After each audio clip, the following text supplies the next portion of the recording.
गले के पिछले हिस्से में बलगम का आना और बार बार गला साफ करने की जरूरत महसूस होना। बात करेंगे इलाज की और ऐसी 3 वजूहात की जिनकी वजह से ये होता है, समझेंगे कि ऐसा क्यों होता है।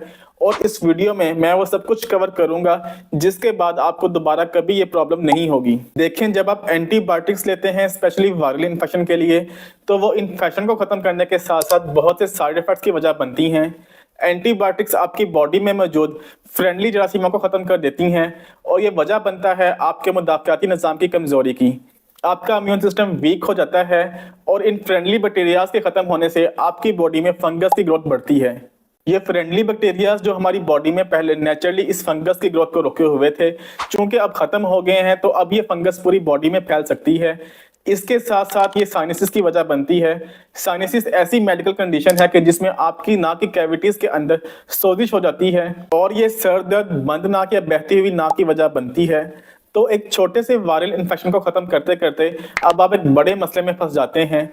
आपको सहारा लेना पड़ता है स्ट्रॉन्ग मेडिसिन का, जो मजीद साइड इफेक्ट करती हैं, आपके मुदाफ़ाती निज़ाम को कमज़ोर करती हैं। हम एक एक कर इन सब पर बात करेंगे और जानेंगे कि कैसे इन हैवी मेडिसिन के बगैर आप गले में आने वाली बलगम से छुटकारा हासिल कर सकते हैं। नंबर 1 पर है गर्ड, गैस्ट्रोइसोफेजियल रिफ्लक्स डिजीज, जिसमें मैदे और खुराक की नाली के दरमियान मौजूद वाल्व बंद नहीं हो पाता और मैदे का तेजाब बार बार खुराक की नाली में आ जाता है। ये इरिटेशन करता है, सोजिश करता है और गले में रेशे की वजह बनता है। बार बार गला साफ करने की जरूरत महसूस होती है और बहुत से लोग इस मसले का शिकार हैं और अक्सर इन्हें एंड एसिड्स दे दी जाती हैं। मैदे की तेजाबियत खत्म करने वाली गोलियां दे दी जाती हैं। असल में ये मसला मैदे का तेजाब कम होने की वजह से है।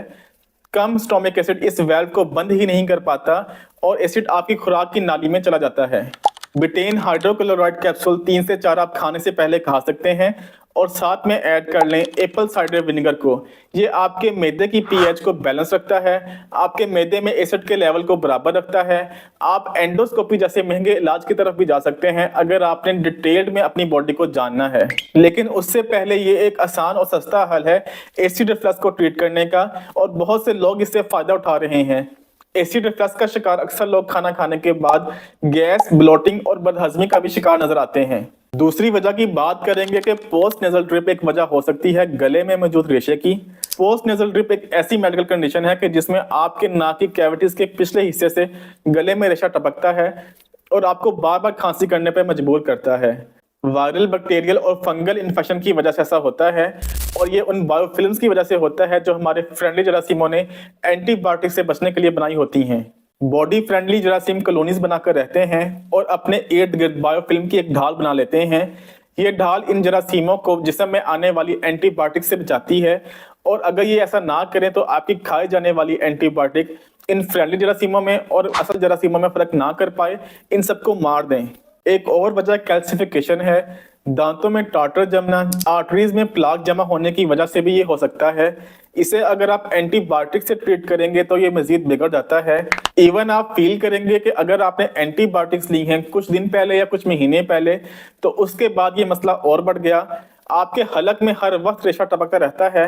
रात को आप स्नोरिंग करते हैं, खराटे लेते हैं और सही से सांस नहीं ले पाते। इसकी वजह फंगल ग्रोथ, बायोफिल्म्स का डिस्टर्ब होना और फ्रेंडली माइक्रोब्स का खत्म होना, ये सब शामिल हैं।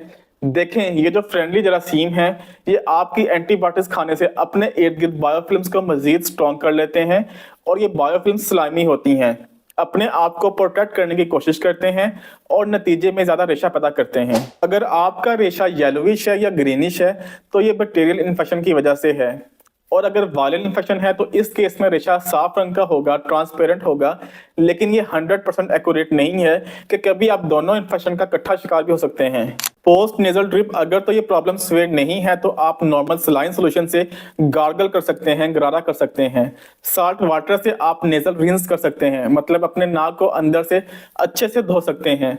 इसके लिए मार्केट से नेजल रिंस बॉटल्स मिलती हैं। नेजल रिंस बॉटल की मदद से आप अपने नाक के एक नथने में पानी डालते हैं और दूसरे से बाहर निकाल लेते हैं। काफी वीडियोस भी मौजूद हैं जिससे आप नेजल रिंस का तरीका सीख सकते हैं। साल्ट एंटी माइक्रोबियल प्रॉपर्टीज रखता है, नमक में जरासीम मारने की सलाहियत होती है और माइल्ड इन्फेक्शन को क्योर करने के लिए ये बहुत आसान और बेहतरीन तरीका है। ये नमक वाला पानी आप अपने घर पे भी बना सकते हैं। इसके लिए आप हाफ टी स्पून साल्ट 1 गिलास नीम गर्म पानी में मिक्स कर लें और इससे अपने नाक को अंदर से अच्छे से धो लें। एक और बहुत इफेक्टिव तरीका है और बहुत कारआमद है, आप नेजल रिंस के लिए बेबी शैम्पू भी यूज कर सकते हैं। रेगुलर शैम्पू इसलिए नहीं क्योंकि इसके अंदर बहुत ज्यादा केमिकल्स होते हैं जो नाक के अंदर इरिटेशन करते हैं, इन्फ्लेमेशन और सोजिश की वजह बनते हैं। इसके लिए आप 2 टीस्पून बेबी शैम्पू 4 कप नीम गर्म पानी में मिक्स कर लें। आप इस पानी के साथ 3 से 4 बार अपने नाक को अंदर से अच्छे से धोएं। ये साइनसिस में जमे हुए रेशे को डिल्यूट कर देगा, इसे लूज कर देगा। आप इन दोनों का कॉम्बिनेशन, मतलब आप बेबी शैम्पू वाले पानी में नमक भी डाल दें तो ये मोस्ट इफेक्टिव हो जाएगा इस मसले को हल करने के लिए। पायोडीन का इस्तेमाल आप कर सकते हैं। पायोडीन का एक हिस्सा और एक हिस्सा पानी, मतलब इसे 50% वाटर के साथ आप डिल्यूट कर लें और कॉटन बड के जरिए नथनों में अच्छी तरह लगाएं। पायोडीन बहुत अच्छा एंटी माइक्रोबियल है, जरासीम कुश है और इसे पानी के साथ डिल्यूट करना इसलिए जरूरी है क्योंकि ये इरिटेशन नहीं करता, जलन नहीं करता। बाकी जो मिक्सचर बच जाए इससे आप गार्गल कर लें, गरारा कर लें हर 12 घंटे के बाद। 30 सेकंड्स के लिए इस पानी को आप अपने गले के पिछली तरफ रहने दें और फिर थूक दें। ये तरीका बहुत इफेक्टिव है और 1-2 बार इस्तेमाल करने से आप खुद को बहुत बेहतर महसूस करेंगे। माहौलियाती आलूदगी भी गले में रेशे की वजह बनती है और इससे बचने के लिए आपको अपने इम्यून सिस्टम को तगड़ा करना पड़ेगा। इसके लिए बेहतरीन तरीका यह है कि फास्टिंग, प्रोलॉन्ग फास्टिंग, रोजा रखें, लंबा रोजा रखें और खुद को भूखा रखें। फूड एलर्जीज की वजह से भी ये हो सकता है और इसमें कॉमन फूड एलर्जी है डेयरी प्रोडक्ट्स, मतलब दूध, मलाई, लस्सी, इससे आप बचें। चीनी से बचें कि ये इन्फ्लेमेशन करती है। कैल्शियम सॉफ्ट टिश्यू डेवलपमेंट की वजह बनती है और हार्ट अटैक की वजह बनती है।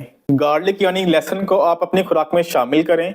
कच्चा लहसुन खाने के साथ खाएं क्योंकि ये एंटी माइक्रोबियल है और आपके इम्यून सिस्टम को स्ट्रॉन्ग करता है। अब आपको ये जानना है कि ये रेशा कहाँ से आ रहा है। क्या स्टोमिक मतलब मैदा इसकी वजह है? क्या ये नाक से टपक रहा है या फिर ये हलक की तरफ से आ रहा है? क्योंकि यही इस वीडियो का मकसद है। अपना ख्याल रखें। आपसे मुलाकात होती है अगली वीडियो में। अल्लाह हाफिज।